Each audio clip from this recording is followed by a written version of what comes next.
Hey everybody, Kimberly here, and I am so excited to give you this top 5 list today. And this is right in the middle of this series that I've got going on, which are called staples. These are the games that I think absolutely need to be in everybody's game collection for accessibility, for fun, for longevity. So these are the essentials. And my first list was small box games, so if you want to go check out that video for the small box games, please do. My second in this series for the top 5 is the card games. So those card games, I've picked them, they're out there. Now I'm focusing on the last 3 of my top 5s of light strategy, medium strategy, and heavy strategy. So today I've got the light strategy games in this list, and I am so excited. There were so many games here. That I have some runners up and some honorable mentions towards the end just because I think they're so good and I had a really hard time narrowing it down to 5.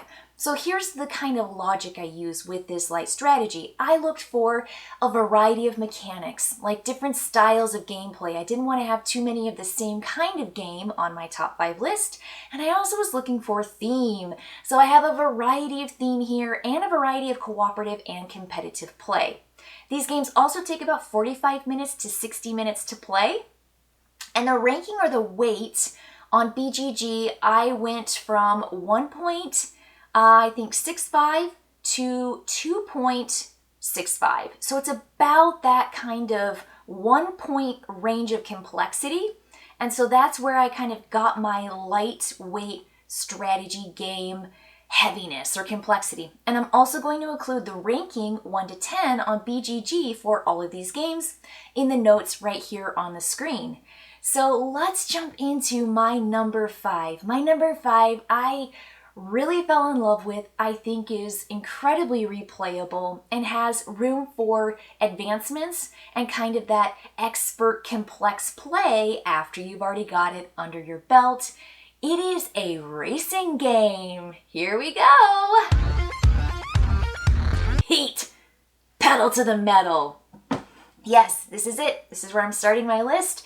I'm starting with a racing game. I love a good racing game. This is delightful. And it is so accessible. It is not insanely fiddly. And it has some very friendly rules in it. And it gives players a real chance to push it. And maybe push it too far if they spin out, but it's not the most devastating thing if you spin out, which in some games it can be incredibly unforgiving. So the thing I like the most about this is in the very beginning of every round, players do 2 steps simultaneously. They pick their gear, which goes up and down on a scale, allowing them to draw more cards or fewer cards depending on how high you shift your gear up.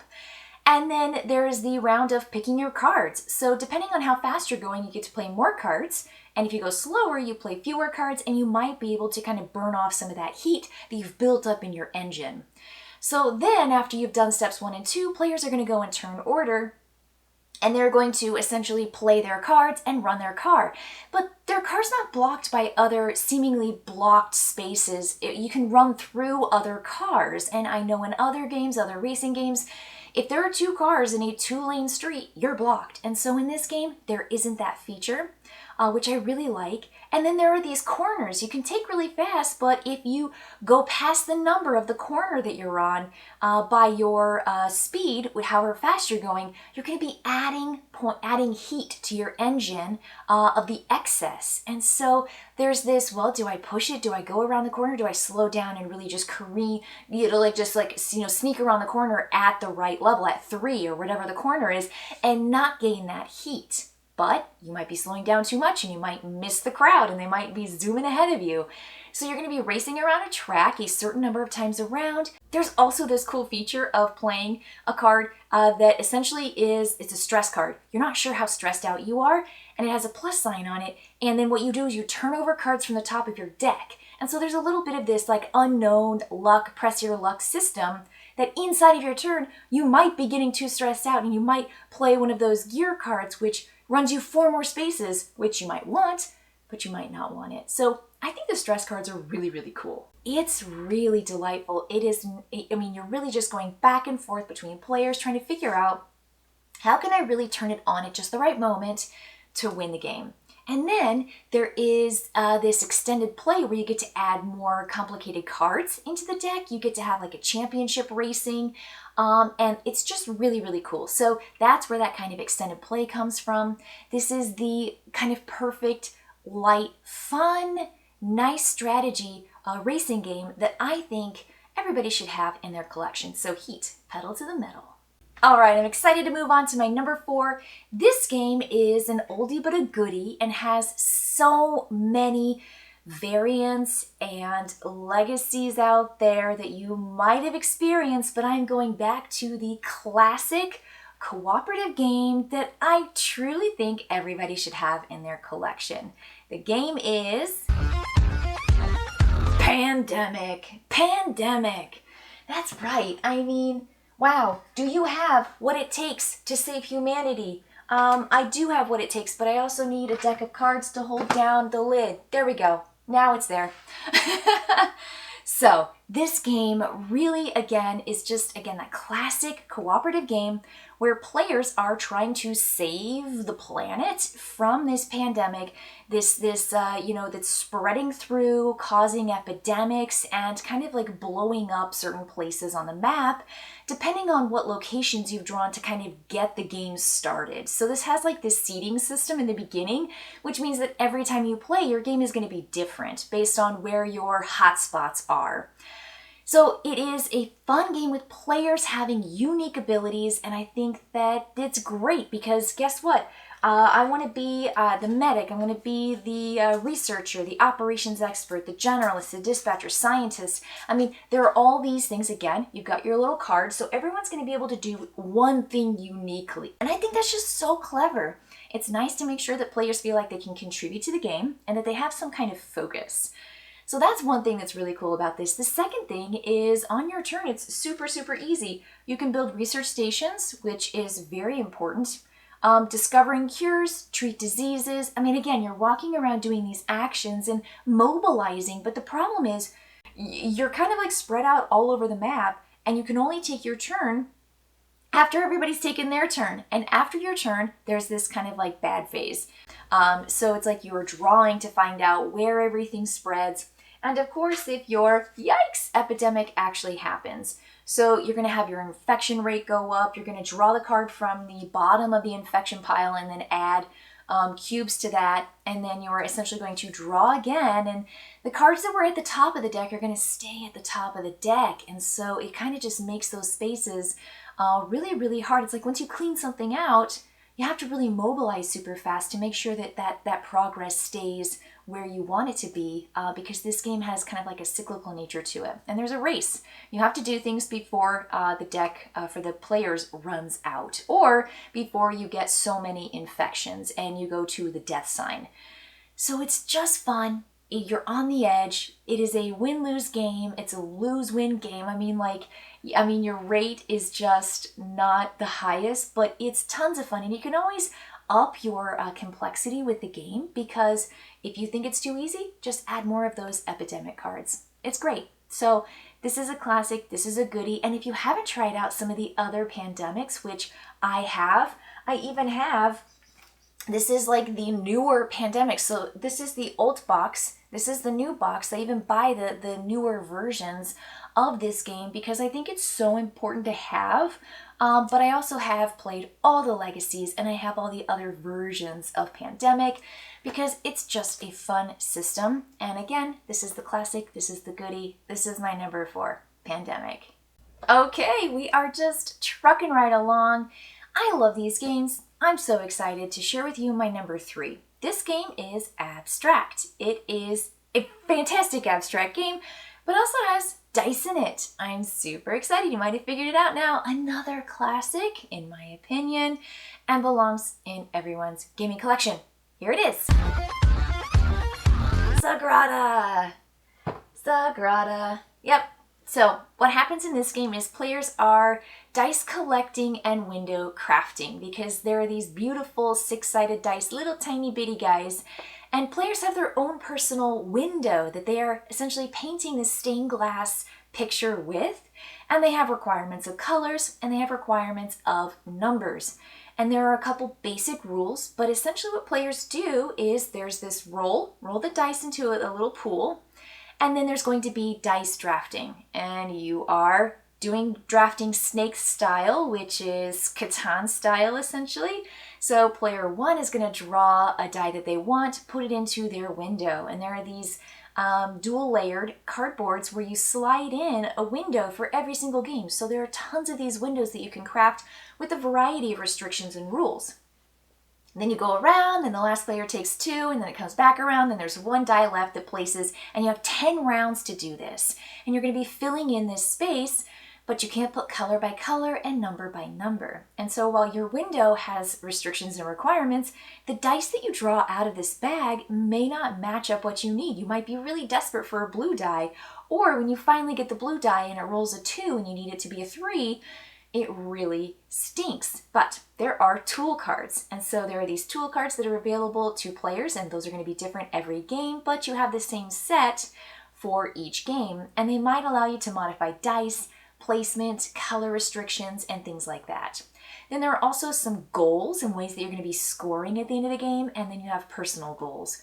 So it's just a nice, light, abstract dice rolling, drafting, and placement in your window game. I think it is just a real dynamite game. And I do have the expansions. I do have those in my box. I've got Passion, I've got Life. I feel like I've got something else in here too. And I've got the Kickstarter, because this was a Kickstarter when it first came out. We backed it.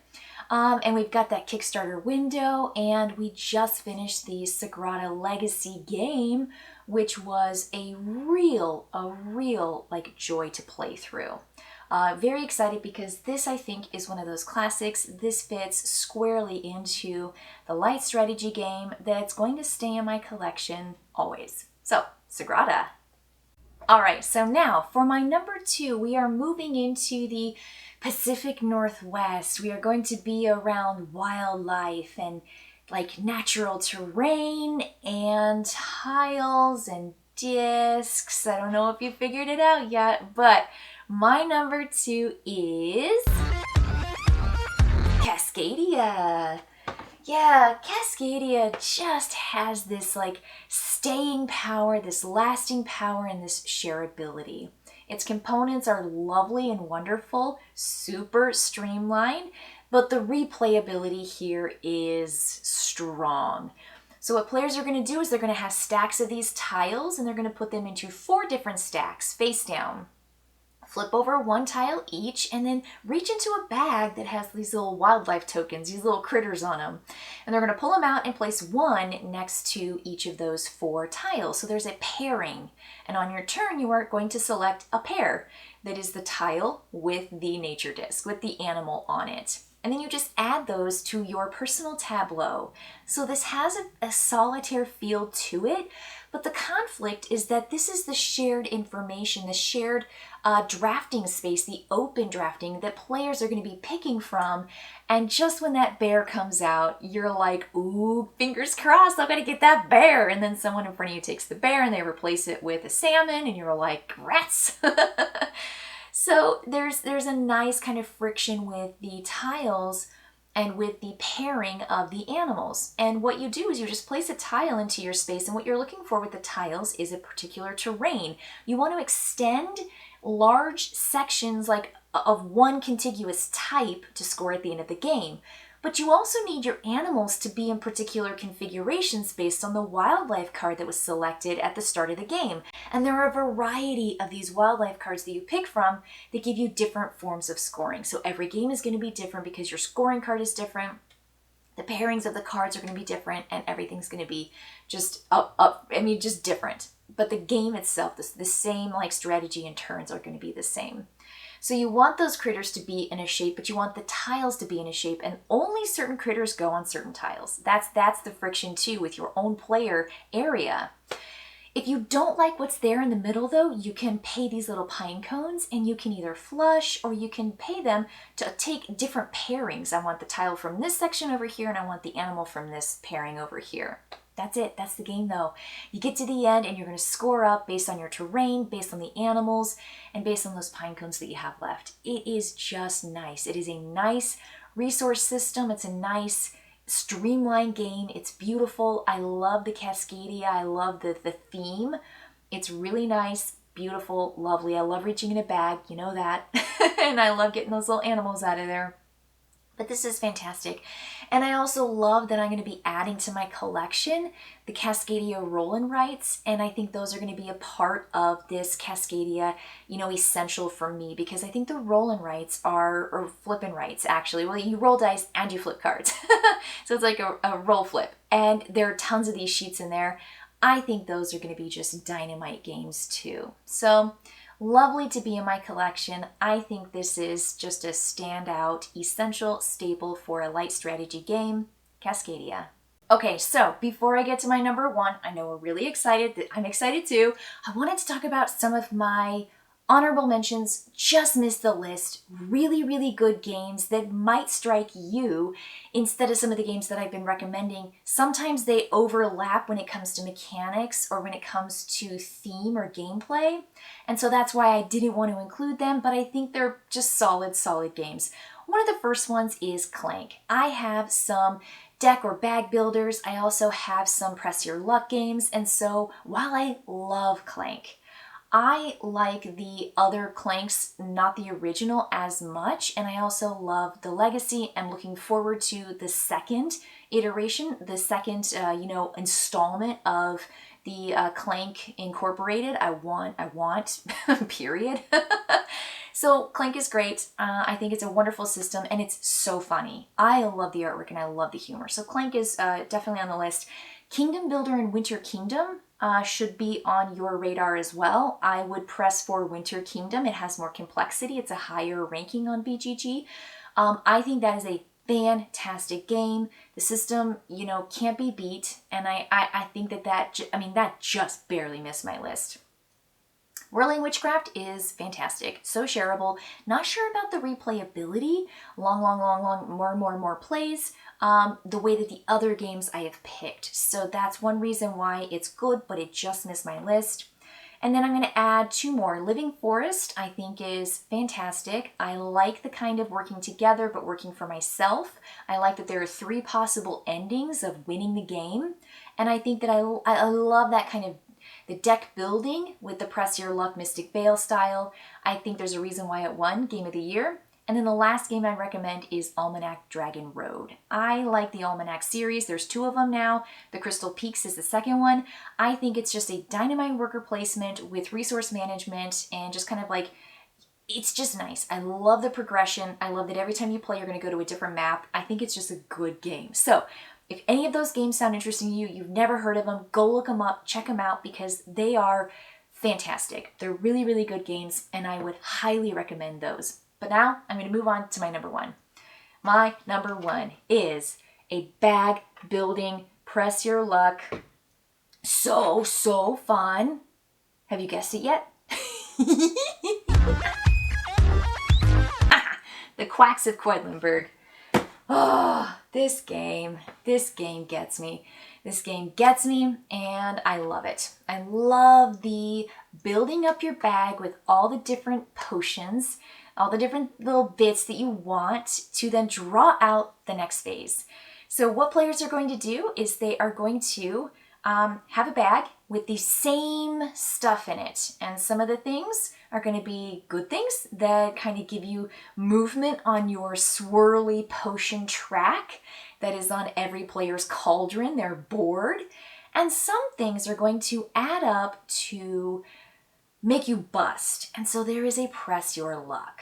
So the fun with this game is figuring out how far do you go and when do you stop? Because all players are doing this simultaneously. It's kind of the best feature of this game is it's simultaneous play. So no one's taking a turn and you're not watching someone just draw from the bag and then place their chips out on the board based on the movement, which is the number. How far away from the previously placed chip do you put the next one? 1, 2, 4, whatever it is, you just move it down. And at some point you say, I want to stop, because if you ever exceed 7 on the white chips, then your pot explodes. And it's not the worst thing in the world, Because here's what happens after you either explode your pot because you pressed your luck too far, or you just stop.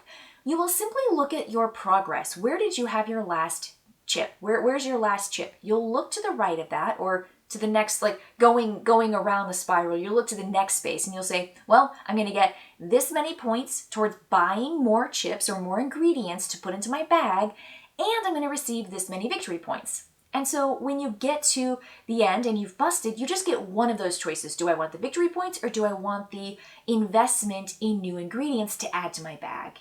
And you just buy them. And they have a cost. The bigger, the better, like the higher cost it is. Like if you get a really nice 4, it's going to cost you a lot. But you have all these little books that tell you what it does, when it activates, how it helps you, you know, what it does for you, maybe in comparison to other players. Boy, it's fun. Boy, it is fun. And you just get to like build your own pot. You can just draw from it. And it's just like, it's like cheers and moans and groans and shrieks. And I mean, like while you're doing the draw phase, it is just so fun. It is the most like emotionally fun game that is on this list A. And there's one of the games that I own that makes just everyone wild. Now, I will say that there's a really cool feature called the rats. Not many games have rats in them. I mean, Cascadia didn't have rats, even though I said rats. And rat tails allow players that are behind to kind of catch up. And I really like that feature. I think it's a brilliant feature.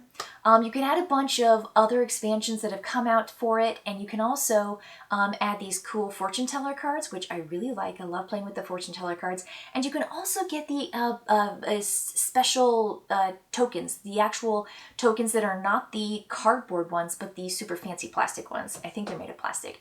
And they will last you forever. And if this is your essential game, which I think it should be, this is a staple, you need to invest in the quality materials, because there's nothing that feels better than those really nice fancy upgrades. And I rarely get the upgrades and rarely recommend them, but I will in Quacks.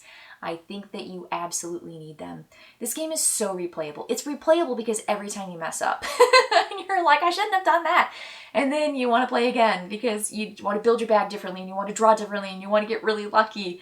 But there is luck. There's luck of the draw, and there's press your luck. So fun features. I love the bag building. I think it's fantastic. So this is my number 1 light game, light strategy, staple game that you've got to have in your collection. So now it's time for you. What do you think? What should be in everyone's collection? What is that light strategy staple game? Kind of in that 1.75 to 2.75 range, or 2.5. Like, where is it? Because it's that lightness on the complexity scale of 5 on BGG. Let me know and put that in your comments below.